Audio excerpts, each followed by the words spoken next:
إن الوحيد عن الفجار في صلاتي مولانا صل وسلم دائما أبدا على حبيبك خير الخلق كلهم.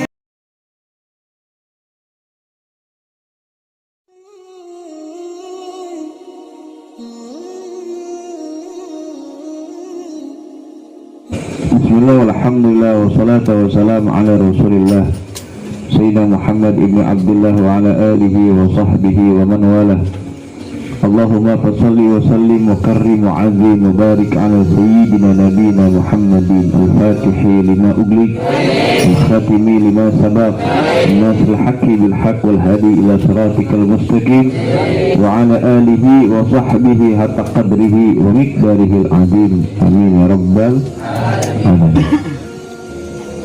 Alhamdulillah, segala puja dan puji syukur kepada Allah Subhanahu wa taala yang banyak telah memberikan nikmat buat kita semua. Dengan nikmat Allah kita bisa menjalankan kehidupan sehari-hari, termasuk zikir malam hari ini adalah rangkaian dari tanda syukur atas karunia nikmat yang Allah berikan buat kita semuanya. Mudah-mudahan istiqomah berzikir pada malam hari Jumat ini semoga nikmatnya bertambah berkah. Salawat teriring salam semoga tercurah limpahkan kepada Nabi yang agung, Nabi yang mulia, Nabi kita Sayyidina wa Maulana Muhammad Sallallahu Alaihi Wasallam, seorang Nabi yang menjadi panutan yang akan memberikan syafaat kepada seluruh umat-umatnya, seorang Nabi yang karena dirinya kita pun ada dalam dunia ini. Laula lamma khalatul aflaq, kalau bukan karena engkau ya Muhammad, tidak akan aku jadikan dunia dan isinya. Allah katakan itu dalam hadis qudsinya, laula lamma khalatul aflaq. Kata Allah, kalau bukan karena engkau ya Muhammad, tidak bakal aku jadikan dunia ini beserta isinya. Adanya dunia termasuk kita dan kenikmatan di dalamnya karena adanya Nabi kita Sayyidina wa Maulana Muhammad Sallallahu Alaihi Wasallam. Maka pantaslah seluruhnya membaca salawat agar mendapatkan karamah dan rahmat dan anugerah yang paling besar, yakni pertolongan syafaat dari Nabi kita Sayyidina Muhammad Sallallahu Alaihi Wasallam. Ya, mudah-mudahan tempat di sini menjadi tempat yang terindah nanti di padang mahsyarnya Allah Subhanahu wa taala. Karena kata Nabi Muhammad SAW, al-mar'u ma'aman ahad, orang itu nanti dikumpulkan dengan siapa yang ia cintai sewaktu di dunianya. Kalau memang tidak cinta dalam majlis zikir, cinta kepada orang alim, Pak, insya Allah nanti di hari kiamat pun dibangkitkan bersama orang-orang alim dan ahli zikir.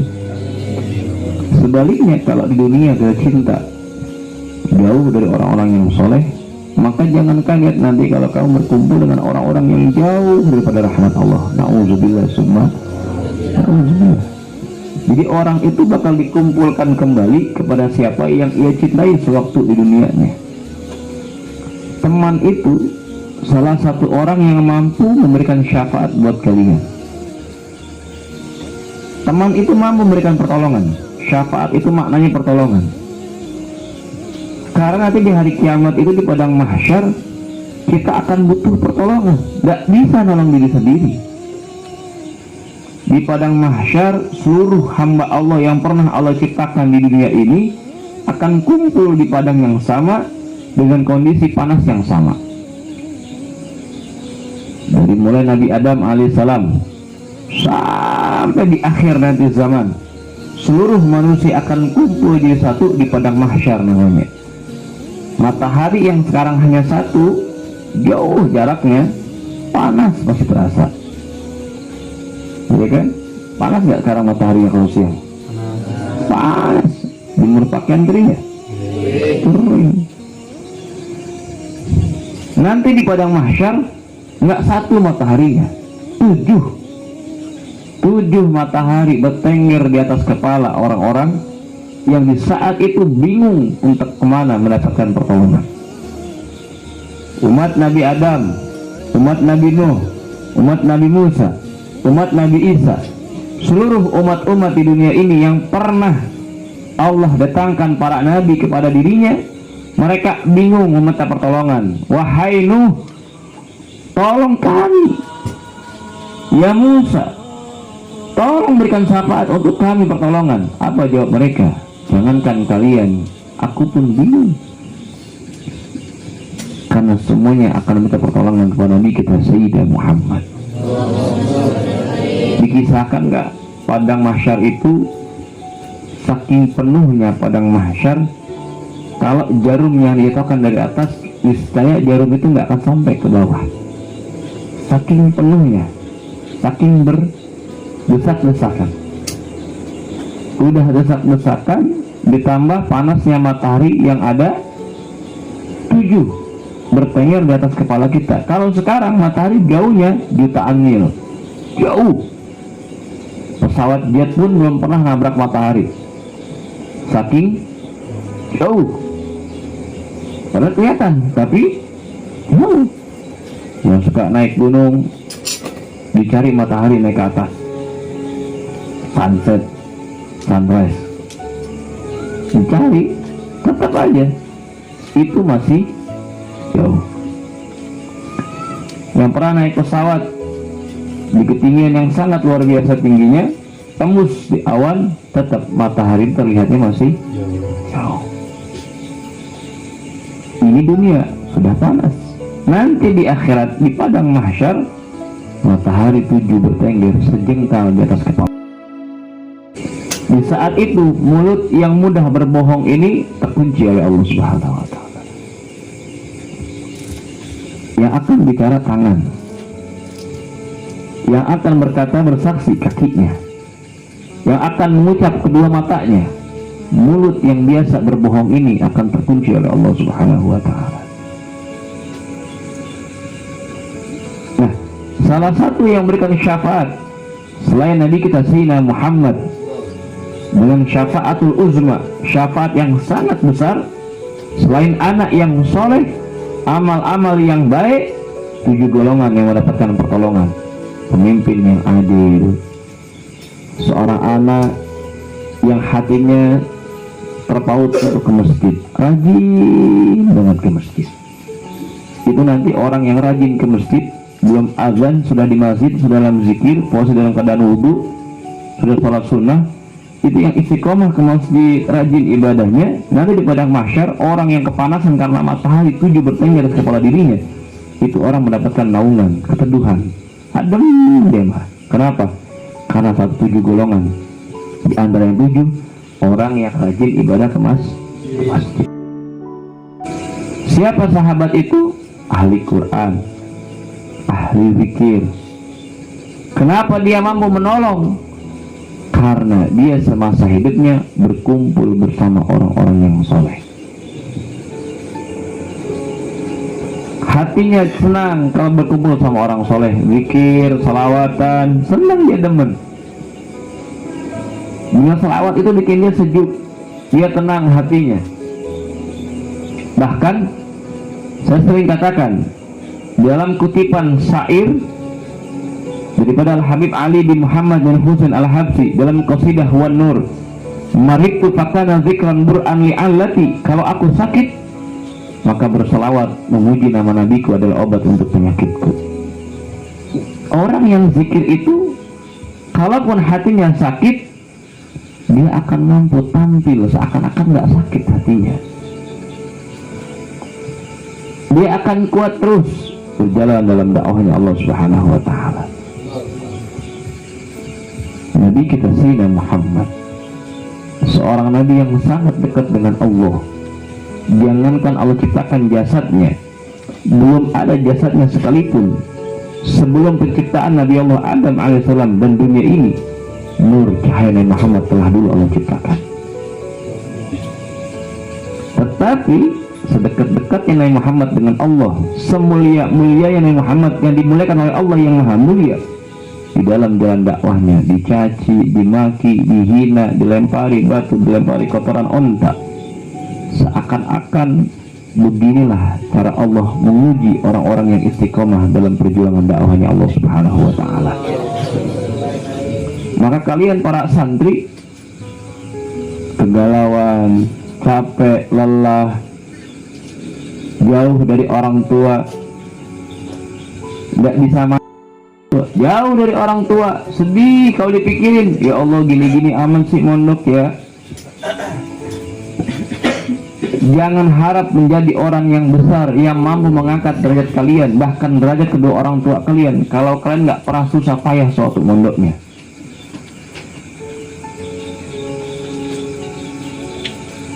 Man lam yazuk murad ta'allumi sa'ah, orang yang nggak pernah susah payah dalam mondoknya, jangan harap dia mampu menjadi orang yang besar di masa depannya. Kalau pengen cerdas, pengen pinter, pengen keluar menjadi pemenang, harus keras usahanya, harus hebat. Seorang pendaki gunung saja untuk mendapatkan view puncak gunung yang bagus, samudra awan di atasnya, bahkan sunset, sunrise dia dapati, itu lewatnya terjal, naik, bawa carrier, cuman hanya kepengen melihat keindahan dari puncak gunung. Tanya sama semua pendaki kak, apalagi yang pemula, rata-rata kalau yang pemula ngeluh capek. Yang sudah puluhan kali tatkala naik mendaki gunung, lelah itu pasti mereka rasakan. Cuma mereka udah nggak kapok karena udah tahu jalurnya terjal itu, ya emang itu jalurnya. Makanya naik gunung itu, kalau kita pengen tahu susahnya mondok pesantren, tanya sama anak yang naik gunung. Sehebatnya kalian di rumah punya duit banyak, di sini kalian sama. Capek kak, bener lelah. Lalu kita tarik sekarang di pondok pesantren. Gelisah ada gak? Ada. Mumet ada gak? Ada. Capek ngaji, bangun lagi zikir, bangun lagi sholat, bangun lagi ngaji lagi, ada gak? Ada. Cuma sekedar pengen ketemu orang tua aja dia bentaran doang, ada gak sih? Ada. Orang naik ke puncak gunung dengan tas keril beban yang sangat berat kak. Beban itulah pelajaran kalian. Beban itulah kehidupan kalian di pondok pesantren. Beban itulah segala-galanya yang harus kalian ambil. Bawa itu terus kak, sampai kalian menjadi orang yang paling di atas. Tatkala di atas, kita akan melihat orang itu kecil. Tatkala di atas, lelah beban ini pun merasa kecil. Tatkala di atas, keindahan yang nggak pernah bisa orang lihat, kita bisa mampu melihatnya. Tatkala di atas, pas kita turun, kita akan bangga menceritakan. Santri yang dirahmati Allah Subhanahu wa ta'ala, membahas sedikit dalam kitab Al-Hikam Syekh Ibnu Athaillah bab tentang ketetapan Allah dan kedudukan manusia. Syekh Ibnu Athaillah dalam kitab Al-Hikam mengatakan, min alamati iqamatil haq laka fi syai' iqamatuhu iyyaka fihi ma'ahu sulit nata'i. Kata Syekh Ibnu Athaillah dalam kitab Al-Hikamnya, min alamati iqamatil haq laka fi syai' iqamatuhu iyyaka fihi ma'ahu sulit nata'i.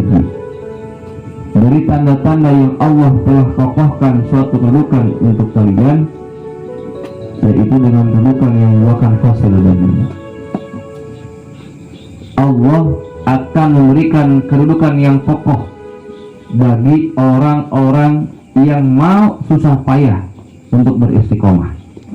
Ingat, yang susah itu istiqomah, yang enteng itu istirahat. Istiqomah itu gak gampang kak. Menjadi orang yang terus belajar gak gampang. Tapi kata Allah, Allah bakal kasih kedudukan yang sangat kokoh, yang sangat kuat, hasil daripada kerja kerasmu dalam istiqomah. Apa contohnya? Tentu kalau dalam lahiriah zahiriahnya, orang yang istiqomah akan mendapatkan rezeki yang berlimpah dengan berkahnya Allah. Apapun itu, Kita kerja, usaha, istiqomah dalam usaha. Sedikit pun hasilnya, kalau istiqomah, Allah bakal kokohkan kedudukannya. Yakin kita, kuat. Menjadi guru umpama kecil banget gajinya, tapi dia yakin jalanin, kuat nantinya.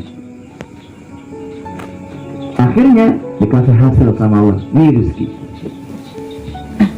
Usaha apapun, termasuk orang yang ngaji nuntut ilmu, jalankan, yakini, istiqomah, minta terus sama Allah, nanti hasil pun akan dikasih sama Allah Subhanahu wa Ta'ala. Apalagi dalam lahiriahnya, kebaikan hati, ini orang yang istiqomah, tenang dalam menghadapi masalah. Apalagi terus santun terhadap orang, punya akhlak, punya adab, punya etika, bisa menghargai orang lain. Ini buah daripada keistiqomahan. Kita nggak tahu tuh berapa lama, berbulan-bulan, bahkan tahunan mungkin. Lalu apa tujuannya dengan hasil tersebut? Tujuannya dalam secara batinnya, tadi lahiriah, mendapatkan rezeki, kedudukan pangkat, dipandang orang baik, santun akhlaknya, budi pekerti, murah senyumnya, memberi rezeki pada orang lain. Lalu apa buah daripada itu semuanya? Menjadi orang yang bermanfaat bagi orang sekitarnya. Orang yang istiqomah pasti akan mendapatkan buah hasil daripada Allah Subhanahu wa Ta'ala. Sekali lagi, kalian nyantri dengan lelah kalian, gelisah hati kalian, tenang Kak.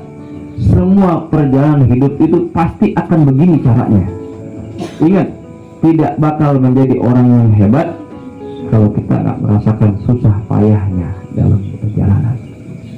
Jadi, merahmati Allah Subhanahu wa Ta'ala, mudah-mudahan yang saya sampaikan ada manfaatnya. Jangan pernah bosan meminta kepada Allah, jangan pernah suudzon sama Allah. Ingat apa? Baik sangka sama Allah. Jangan sampai saya di pondok tapi saya menyanyiakan kepercayaan orang tua saya.